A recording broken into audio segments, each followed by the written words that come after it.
Kabanata 111.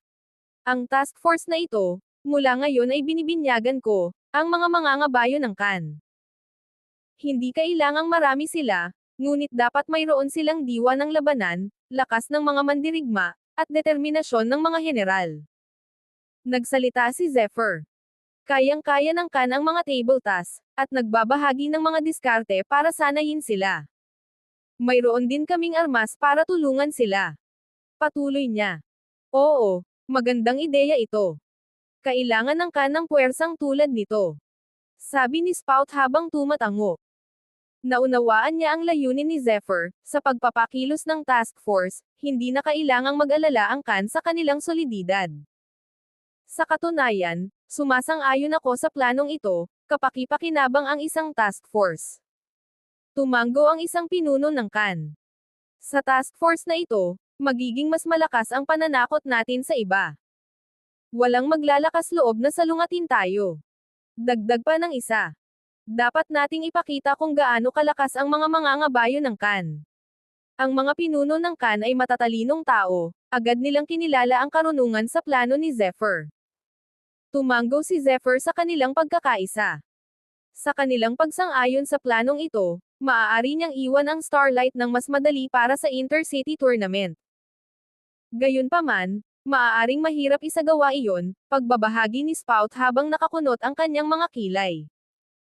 Tito, nag-aalala ka ba na baka wala sa kanila ang maging Khan Riders? Tanong ni Zephyr, nahulaan niya ang iniisip ng kanyang tiyuhin. Pagkatapos ng lahat, ito ay isang malaking pamumuhunan para sa Khan. Ang kanilang mga pagkalugi ay walang alinlangan na malala kung ito ay mabaigo. Sa katunayan, kung magtatagumpay ang planong ito, walang dod ang magiging mabunga ito. Ngunit, kung mabibigo ito, sasayangin lamang natin ang mga mapagkukunan ng Khan, na magpapabigat sa ating mga pasanin. Tumanggo si Spout. Napag-isipan ko na ito kanina. Huwag kang mag-alala, personal kong titiyakin na sanayin sila. Alam ni Zephyr kung paano tugunan ang mga alalahanin ni Spout. I see, then Sita 8. Mott, the younger clansmen show great potential I believe, what do you think?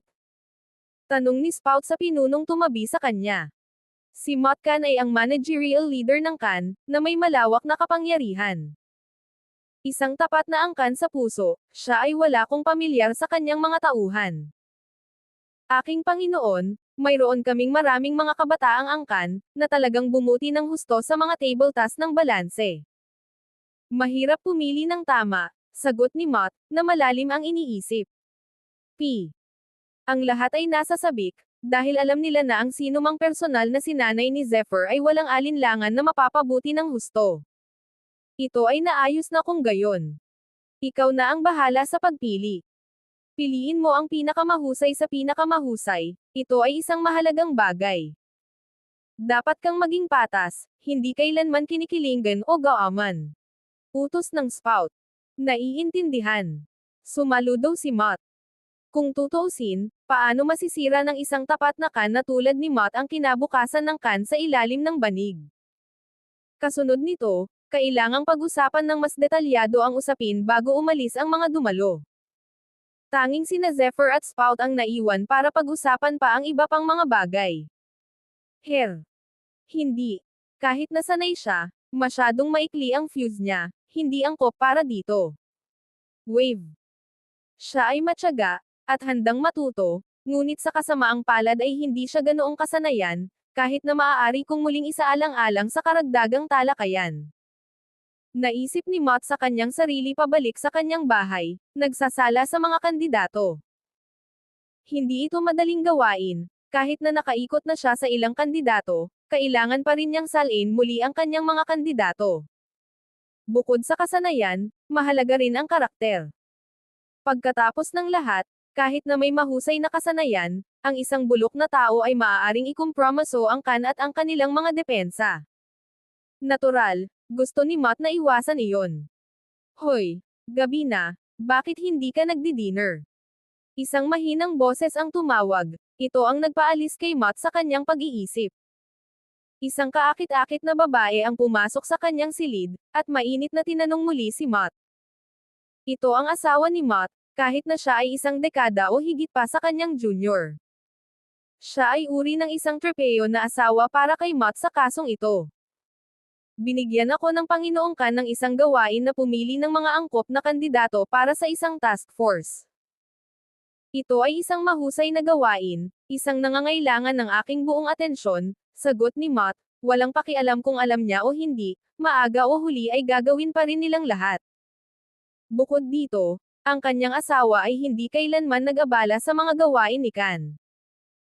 A task force you say, must be something, marahang ipinatong ng babae ang kanyang mga kamay sa mga balikat ni Mott, at buong pag-iingat na minasahe ang mga ito. Feeling his wife's cafe, Mott smiled, syempre importante. The Kan are willing to provide the means, si Zephyr na mismo ang magsasanay sa kanila. I'm sure you know of him. We all suspect he has a great master protecting him too. With his intervention, I'm sure magiging malakas ang task force. Ano ang ibig sabihin nito? Bahagyang nagbago ang ekspresyon ng babae at nagpatuloy sa kanyang pangungusap, Darling, what do you think of my younger brother, Jen? Kabanata 112. Ang babae ay nagmula sa isang maliit na angkan. Ang kanyang pangalan ay Yara Straw, ang kanyang kapatid na lalaki, si Jen Straw. Si Jen ay may potensyal, at ang talino. Ito. Nag-alinlangan si Mott, bagamat magaling si Jen, hindi naman siya Kan. What's wrong? Hindi ba siya bagay? Kapatid mo rin siya, alam mo. Bakit hindi niya mapagsilbihan ang Kan? Tanong ni Yara. Hindi ito isang bagay na mapagpasyahan ko para sa iyo, dapat kong tanungin ang aking mga nakatataas, napabuntong hininga si Mott, at umiling. Kung ganoon, paano naman ito? Sabi ni Yara habang sinundot ang balikat ni Mott, bago ito humiga sa kanya, at hinalikan ang tenga nito. Oh, ikaw. Wika ni Mott habang likas niyang niyakap si Yara, at dinala sa kanilang silid. Aking Panginoon, nakatipon ako ng kabuuang 51 na lalaki. Mangyaring siyasatin sila ayon sa gusto mo. Ipinahayag ni Mott pagkatapos ng 2 araw ng pagpili. Ang mga pinuno ng Kan ay nagtipon sa entablado ng lupa, maging ang spout ay naruroon. Ito ay napakalaking kaganapan upang makaligtaan. Hindi masama. Nag-isip si Zephyr habang iniskan niya ang mga kandidato, binanggit kung gaano karami ang mga strength ng level 5. Gayunpaman, kailangan ni Zephyr ng higit sa kasanayan, kailangan niya ng karakter. Bilang isang mandirigma, gaano man sila kalakas, kung wala silang disiplina at lakas ng loob, anumang pamumuhunan ay nasasayang. Lord, this is Jen Straw, my brother-in-law. Feeling ko, fit na fit siya. Please, take a look as a consideration, matapat na ulat ni Mott kay Zephyr. Kung tinanggihan niya, hindi nakipagtalo si Mott. Pagkatapos ng lahat, ito ay isang mahalagang bagay sa Kan. Oh. Tumingin si Zephyr kay Jen, ang edad nito ay nasa mga 20s, isang lakas ng antas-anim, na may kakayahan upang palakasin ang kanyang mga pagkakataong mapili. Patawarin mo ako sa aking makasariling pagpili, Panginoon. Mabilis na humingi ng tawad si Mott sa napanatili na katahimikan ni Zephyr. It's alright, in the end, who stays and who live depends on himself, sabi ni Zephyr habang winawagayway ang kamay. Ayaw niyang mapahiya si Mott. Gayunpaman, hindi tanga si Zephyr, masasabi niyang kahit malakas si Jen, kulang siya sa kapasidad para sa trabaho. Maya-maya, hindi magtitiis ng matagal si Jen. Salamat, aking Panginoon. Sabik na nagpasalamat si Mott. Tumango si Zephyr, senyales na humakbang ang mga kandidato. Higit pa sa naisip ko, naisip ni Zephyr sa kanyang sarili, at tumango. Sino ang nakakaalam na ang Kan ay may magagandang tao? Pinili kayong lahat, dahil ikaw ang pinakamahusay. Gayunpaman, kakailanganin ko lamang ng 10 o higit pang mga tao. Ang pagiging tinanggihan ay isang hindi maiiwasang kapalaran na kakaharapin ng karamihan sa inyo. Gayunpaman, huwag mag-alala. Ikaw pa rin ang pagmamalaki at kagalakan ng Kan. Sir. Oo, sir. Seryosong sagot ng 51 kandidato. Among them, Everyone had witnessed Zephyr's power, they respected him, idolized him even. Para sa kanila na personal na sinanay ni Zephyr ay isang malaking karangalan. Ang pagiging disqualified ay hindi rin masama, na kinilala ng tagapagmana ng Khan. Sok, sinasanay ako ng bata. Ano bang meron siya na wala ako? Hindi ko maintindihan kung bakit niya ako pinatawag dito, naisip ni Jen sa kanyang sarili, ang kanyang ekspresyon ay sumasalamin sa kanyang iniisip kay Zephyr. Let us begin. First of all, let me remind you all na ang pag-alis ngayon ay katanggap-tanggap pa rin. Kapag sinimulan ko ang iyong pagsasanay, hindi ko magagarantiya ang iyong kaligtasan. Baka mamatay ka pa, matapat na wika ni Zephyr. Nagbago ang ekspresyon ng bawat kandidato, ngunit walang umalis. Mukhang lahat kayo ay gawa sa matibay na bagay, mabuti. Let us begin. Matigas na utos ni Zephyr. Umuungol si Zephyr, at nagpanginag ito sa paligid, para itong dragon na bumaba mula sa langit. Ang putok ng enerhiya na ito ay ipinadala sa mga kandidato ng walang diskriminasyon. Wow! Bagamat si Spout at ang iba pang mga pinuno ay nasa likod ni Zephyr, naramdaman din nila ang pagbagso ng enerhiya mula sa bata. Para maramdaman ito ng mga nakatatandang veterano, walang alinlangan kung ano ang naramdaman ng mga nakababatang angkan. Lahat sila ay nadurog at nahihirapang huminga. Biglang naramdaman ng mga kandidato na ang bawat litid at kalamnan nila ay nagsimulang maputol, mapunit, at maputol. Sa ilalim ng napakalaking presyon, naramdaman nila na parang maraming talam ang nasa loob nila, na nagtangkang putulin ang mga ito. Narinig ang mga hiyawan, at bumagsak sa lupa ang isang clanman, dumura ng isang subo ng dugo, bago nagpatuloy sa pamimilit. Masyadong malaki ang kapangyarihang ito para mahawakan niya. Alisin mo siya. Utos ng Spout. Marami pang sumunod sa kanya, bawat isa ay umalis nanginginig sa lupa disqualified isa-isa, marami ang na-disqualify, hanggang sa May 24th clansmen ang naiwan, bawat isa ay nagpupumilit na kumapit. Bawat natitirang kandidato ay basang-basa sa pawis, ang kanilang mga mukha ay pulang-pula. Ginamit nila ang lahat para makayanan ang pagtulak ni Zephyr. Kabanata 113. Hindi masama. Tumanggo si Zephyr, bago pinanatili ang kanyang kapangyarihan. Ang bawat kandidato ay nagpakawala ng malaking buntong hininga, humihingal at naghahabol ng hangin. Napakalaki ng kapangyarihang naramdaman nila, para silang nasa isang vacuum. Lahat kayo ay nakapasa sa unang pagsubok, ngunit kailangan ko kayong bigyan ng babala, ito pa lang ang una. Kung pipiliin ninyong umalis ngayon, hindi na kita pipigilan. Ang susunod na pagsubok ay baka mapatay ka na lang. Sigaw ni Zephyr, ang kanyang ngiti ay nagdulot ng panginginig sa mga gulugad ng mga kandidato. Nag-iba rin ang ekspresyon ni Jen, hindi niya inaasahan na ganoon kalakas si Zephyr. Hindi na niya minamaliit ang batang Khan. Katulad ng mga kandidato, nakahinga ng maluwag si Mott nang makitang nakapasa si Jen sa unang pagsubok. Kung siya ay mabibigo, si Mott ay lubhang mapapahiya. After the introduction of balance pills, the clan has improved great. However, I must warn you, from now on, hindi ka nabibigyan ng kahit anong balance pills, or any pill for that matter. Sabi ni Zephyr. Ano? Nagbago ang ekspresyon ng mukha ni Jen, nababalot ng takot ang mukha. Siya ay dumating para lamang sa mga table task ng balanse. Pero ngayon, hindi lang siya binigyan ng kahit anong balance pills, hindi siya dapat bibigyan ng kahit anong pills for that matter. Wala siyang kinalaman dito. Kahit na makapangyarihan si Zephyr, inisip ni Jen na wala siyang karapatan na pamahalaan siya. Biglang naisipan ni Jen na umalis ulit sa training course. Sandali lang. Sinabihan ako na ang Khan ay magbibigay ng maraming balancing table task para pasiglahin ang task force.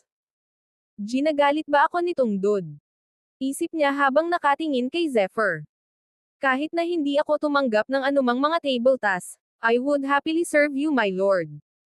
Sigaw ng isang angkan ng Khan. Ang lalaking ito ay malakas, siya ay hindi bababa sa 6 at kalahating talampakan ang taas, at binuo na parang toro. Ito ay si Mason Kan, isang lakas ng antas 8.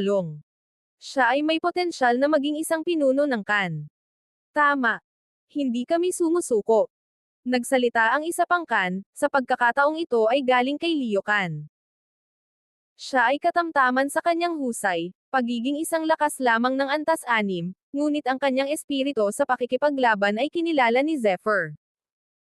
Ito ay isang malaking karangalan na sanayin ng aking Panginoon, ang mga table task ay hindi mahalaga. Nagsalita si Dustkan, isang anino sa sambahayan, isang bihirang makipag-ugnayan sa iba. Gayunpaman, ang kanyang espiritu at pagkatao ay mabuti. Biglang bumangon ang maraming angkan ng Kan upang ipahayag ang kanilang pagpayag na magpatuloy. Mabuti. Tumango si Zephyr, at iniskan ang mga kandidato. Napansin niya ang pagod ni Jen, binanggit niya kung paano sumuko kaagad ang straw. 24 na kandidato lamang ang natitira mula sa unang pagsubok. Sasanayin sila ng mabuti ni Zephyr, pagkatapos ng lahat, sa pamamagitan lamang ng pagsasanay ay makakamit ang pagiging perpekto. Ang natitirang mga kandidato ay natagpuan ang kanilang mga sarili na kalahating damit sa base ng isang malaking talon. Ang umaalingaw na tubig ay bumagsak sa kanila sa mabangis na paraan, ito ay nagpadala sa kanila upang lumindol mula sa kanilang kinatatayuan. Sino ang nagbigay sa iyo ng pahintulot na hamarang gamit ang iyong lakas? Bitawan mo sila kaagad. Utos ni Zephyr, pagkatapos niyang aiskan ang crew at ang mga ginagawa nila. Mason. Gumamit ka ng lakas. Leo. Use more energy. Iyong iba, useless energy. Tinuro at sinigawan ni Zephyr ang bawat isa sa kanila. Kabanata 114. Ang espiritu ng mga kandidato ay malakas, ang kanilang mga kakayahan ay hindi rin dapat kutsain. Kailangan nila ng mas malaking push. Para kay Zephyr, malamang na makakarating ang mga lalaking ito. Ano? May energy lang. Isang boses ang maririnig dahil marami sa kanila ang nakalanghap ng malamig na hangin. Ano bang pinagbubulungan mo? Ilan lang yan? Umungol si Mason, at mabilis na binawasan ang enerhiyang ginamit niya para protektahan ang sarili. Ako din. Sigaw ni Leo, at sinundan ito. Itong mga PP asterisk ng ito ay sinusundan ng bulag si Zephyr, mga tanga, lahat sila. Paano ko maipagtatanggol ang aking sarili ng napakatipid? Napaisip si Jen habang nakatitig kay Kan. Napansin ni Zephyr ang mga kilos ni Jen, ngunit wala siyang sinabi sa kanyang pagsuway. Ang paggamit ng kapangyarihan ng talon upang palakasin ang sarili, ay isang pangunahing paraan ng pagsasanay. Bukod pa rito, nagbunga ito ng magagandang resulta.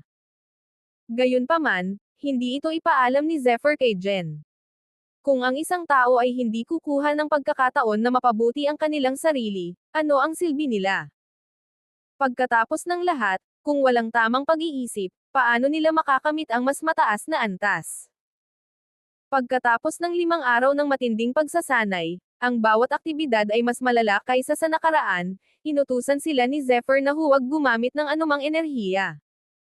Nais niyang makayanan nila ang mabangis na pagsalakay gamit ang kanilang mga hubad na katawan. Sa ilalim ng malaimpyernong kondisyon na ito, marami ang nadiskwalipika, hanggang sa halos 20 na kandidato ang natitira. Tiniis ni Jen ang lahat ng ito alang-alang sa mga balance pills. Para sa kanya, ang mga table tasks ang tanging bagay na nagpapahintulot sa isa na maging malakas. Para sa mga balance pills, magtitiis siya. Gayunpaman, sa 5 araw mula noon, talagang hindi nagbigay ng anumang table task si Zephyr. 15 na lang ang natitira. 15 kandidato lamang ang nakapasa sa pagsubok ng talon. Napatigil si Zephyr sa pagpupursage ni Jen. Mabuti, ikaw na lang ang natitira. Lalala lang ang mga bagay mula rito. Mahinahong sabi ni Zephyr. Siyempre, hindi pa rin ako magbibigay ng kahit anong balance pills, gayunpaman. Tama na. Hindi. Hindi pa natapos ni Zephyr ang kanyang pangungusap ay bigla siyang naputol. Nang marinig ito, napaisip si Zephyr kung nasa limitasyon niya si Jen. Oh well, sayang naman. Isang maliit na buntong hininga ang pinakawalan ni Zephyr. Bakas sa mukha ni Jen ang galit. Itinuro niya si Zephyr, at sumigaw, naparito ako, hindi para sa iyong sabog na pagsasanay, but for your balance pills. Nagpatuloy siya, ako ang alibughang anak ng straw. Ang aking kinabukasan ay maliwanag, at ang aking daan ay sementado na, anong lakas ng loob mong utusan ako? Hanggat nakakakuha ako ng aking mga table tasks, maglilingkod ako sa kan. Kung hindi mo magagawa iyon, hindi ko alam kung bakit ako dapat manatili. Hindi na napigilan ni Jen ang galit. Hindi niya inaasahan na magtitiis siya ng ganoon katagal. Hindi niya inaasahan na panghawakan ni Zephyr ang kanyang sinabi. Alam niyang balang araw ay magiging isa siya sa pinakamalaking manlalaro sa Starlight, siya ang alibughang straw. Masakit makinig sa mga utos ni Zephyr, ngunit hindi makatanggap ng anumang mga table tasks sa balanse. Kalokohan iyon kay Jen. Kung gusto mong umalis, umalis ka. Walang pumipigil sa'yo. Tumanggaw si Zephyr. Sa sarili mo lang maaasahan mo. Mahinang sabi ni Umbra. Ha? Paano kung wala tayong pills? Sa simula pa lang sinabi na ni Zephyr, bakit hindi ka umalis noon? Pinandilatan ng mga natitirang kandidato si Jen. Nanatili sila, dahil nagtiwala sila kay Zephyr na palaguin at alagaan sila. Para sa hindi pagbibigay ni Zephyr ng mga table tasks sa kanila, tiyak na may dahilan siya. Kung wala siyang tiwala kay Zephyr, hindi siya karapat-dapat dito. Kabanata 115. Mga tanga. Sa tingin mo ba talaga matutulungan kanya? Kung magpapatuloy pa kayo ng ganito, walang sino man sa inyo ang magiging malakas. Hindi ako tanga, pero heto ako, sa utos ng punk na ito. Sabi ni Jen, hindi kumikibo sa mga titig nila. Umalis ka na, mahinahong sabi ni Zephyr. Sobrang disappointed siya kay Jen, had Biko sound it would end up like this, hindi niya naligtas si Matt sa kahihiyan. Umalis ka na. How dare you order me? Jen tumawa. Zephyr remained calm, I wasn't finished. Although I will not be giving any pill to you, I will be teaching you augments. Ano? Augments. Nanlaki ang mga mata ng lahat na naroroon, at hindi makapaniwalang nakatingin kay Zephyr. Ang mga pagpapalaki ay hindi madaling natutunan, o itinuro. Ito ay hindi isang karaniwang gawain. Kapag napag-aralan na, ang katawan, lakas, at isip ng gumagamit ay dadalhin sa bagong taas, hindi ito kailanman makakamit sa pamamagitan ng mga table tasks lamang. Kahit na ang pinakamahina na augment ay bihira sa Starlight, na may pinakamataas na presyo. Ngunit narito, tumayo si Zephyr, sinabi na nais niyang turuan sila. Hindi ka panipaniwala. Karapat-dapat ba talaga sila? Panginoon ko, hindi ka nagbibiro ha? Tanong ni Umbra. Ngayon bakit ako? At saka, ang augment na ibinibigay ko ay isa na may kalidad. Zephyr chuckled. Firstly, I have to congratulate you for endure for so long. Nako, ito na ang premyo mo. He continued, at saka sa augment training, may ibibigay na balance pills, madaming pills talaga. I was just testing y'all anyway. Zephyr, ikaw. Nagpupumigla si Jen, nanghihina ang mga tuhod, nabaluktot ang mukha, nanginginig ang katawan, nakakuyom ang mga kamao, tumaas ng hindi nasusukat ang galit. Paano kaya niya naipasa ang napakagandang pagkakataon? Walang alinlangan na mapapataas ng mga augment ang kanyang kapangyarihan sa antas na hindi niya maisip. At gayon paman, heto siya, na-disqualify malapit sa finish line. Iniisip niya kung pinaglalaroan ba siya ng langit. Namumula ang mga mata ni Jen, he locked his glare on Zephyr. Zephyr, pinaglalaroan mo ba ako? Ako ang alibughang straw. Ang kapangyarihan ko ay higit sa karamihan, ngunit ipinagkakait mo sa akin ang karapatang matuto. Galit ka ba sa akin? Bakit mo hinintay hanggang ngayon para sabihin sa akin? Hindi man lang natuwa si Jen. Nabalisa siya. Nakaramdam siya ng panlilibak, hiya, at ginamit ni Zephyr. I've given you the opportunity, and yet you gave up. Ano ang gusto mong gawin ko? Neutral na sagot ni Zephyr. Bakit hindi mo sinabi? Umungol si Jen. Zephyr, hindi mo ba alam? Sa aking kasalukuyang antas, Kung ako ay dagdagan, ako ay walang alinlangan na magdadala ng maraming gamit sa kan. Gusto ko pang ang ipanumpa ang aking katapatan sa iyo. You could have made a great ally. Pagpapatuloy ni Jen sa kanyang mga hiyaw. Napailing na lang si Zephyr sa amusement. Nasa ibabaw ng ulo niya si Jen.